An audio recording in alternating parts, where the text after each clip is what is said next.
dejansko, se pravi, digitalizacija ali pa industrija 4.0, rabimo neko rešitev, ki nam bo dejansko pri našem delu tako ali drugače pomagala. In zdaj, seveda, če se mi potem odločamo in imamo to možnost, da lahko se odločamo za izbiro neke rešitve, so neki 4 gradniki, ki nam pomagajo pri tem. Eno je seveda, kaj zahteva vodstvo. Kaj mi moramo recimo neke podatke pripravljati tedensko, dnevno za vodstvo in kaj on želi, se pravi vodstvo. In pa seveda mi operativno vzdrževalci, kaj rabimo pri svojem delu. Druga zadeva je uporabnost rešitev sorodnih podjetij, tehnološka platforma in pa kompatibilnost, povezljivost z obstoječimi sistemi v podjetju oziroma planiranimi rešitvami. Se pravi, nekje vem, da menjajo poslovni sistem, tako imenovani ERP, ali lahko s tem ERP-jem sploh izvedemo to integracijo, potem da bomo te podatke med sabo prenašali.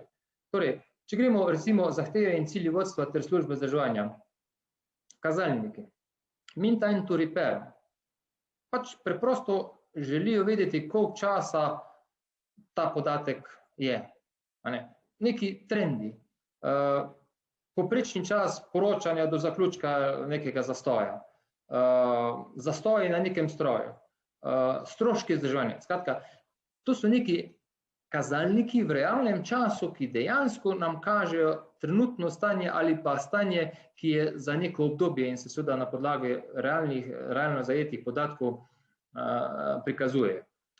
Druga stvar je obveščanje. Lahko imamo mi obveščanje po telefonu. Ena učinkovita obveščanje, ki ga v zadnjem času vidimo, pa je s pomočjo zaslona ali televizorjev. Dejansko, ko vzdrževalci pridejo v delavnico, že vidijo, kaj jih čaka, kaj je treba, recimo prioriteto obarvano z rdečo. Lahko tudi na poseben način napišemo, kdo je zadevo prijavil in kdo je tisti, ki je v tem primeru, tu piše vodja, kdo operativno mora izvesti to zadevo in če je prioriteta 1, se obarva rdeče in tako naprej. Seveda, klasično obveščanje po telefonu še vedno naprej ostaja, ampak kot sem omenil te televizorje, to je zelo učinkovito. Na začetku so vzdrževalci rekli, bomo imeli te televizorje.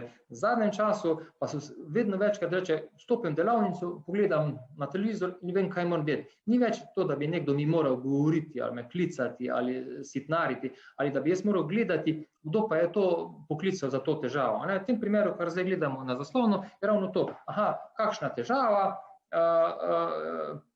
kdo je to prijavil in komu je dodeljeno to delo.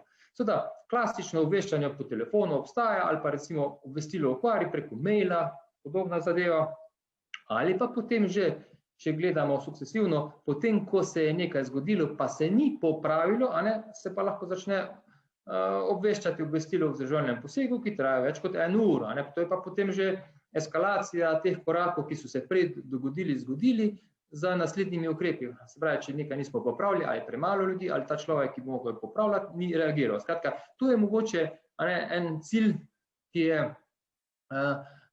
je pomemben. Se pravi, da imamo podatke v realnem času, s kazalniki tako. Zdaj, uporabnost rešitve v sorodnih podjetij, tu vam lahko en primer povem iz enega večjega metalurškega podjetja, kjer so videli, da ta program uporabljajo v Nemčiji, Ameriki in drugod v tujini in so rekli, če pri njih to laufa, bo pa seveda mora biti pri nas tudi učinkovito. Ko so pa ta program potem vpeljevali, so se pač malo pojavile težave. To bom kasneje povedal, ampak oni so se na podlagi tega odločili, če drugi metalurški podjetji uporabljajo po svetu, bi moglo biti to. Tehnološka platforma, se pravi, to je stvar bolj informatiko, kakšne v hiši imamo strokovnjake za to področje, recimo podatkovne baze, Oracle, DB2 ali kakorkoli. In pa zadnja, kompatibilnost in povezljivost z obstoječimi sistemi. To pomeni, če imamo mi neke sisteme že v podjetju, ali lahko ta naš sistem, ki bi ga mi želeli kupiti, povežemo z drugimi. Ali so kakšne ovire tehnološke ali tudi mogoče vsebinske, kakorkoli. Vse te 4 dejavniki so pomembni, ko se mi odločamo za novo rešitev. Seveda, tako sem prej omenil to metalurško podjetje, ko so rešitev šli pogledati tujine in so rekli, pri njih ta sistem odlično poteka, mora tudi pri nas biti. Je pa še dodatni dejavnik, če tisti, ki so uvajalci, ki to rešitev uvajajo potem v vašem podjetju, a so tisti ta pravi, a je v lokalnem jeziku, a imamo potem svetovalce, ki bojo po uvedbi nam še pomagali, a bomo uvedli pa rekli, to je to, hvala lepa, nasvidenja.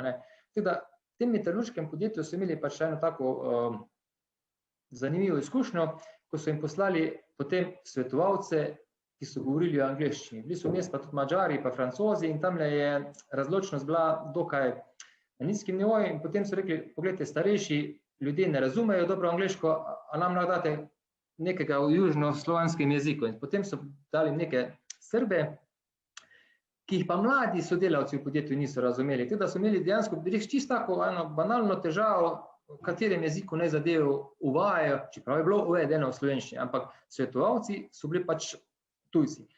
In tu je bila ena zanimiva težava, oziroma ki je niso predvideli prej.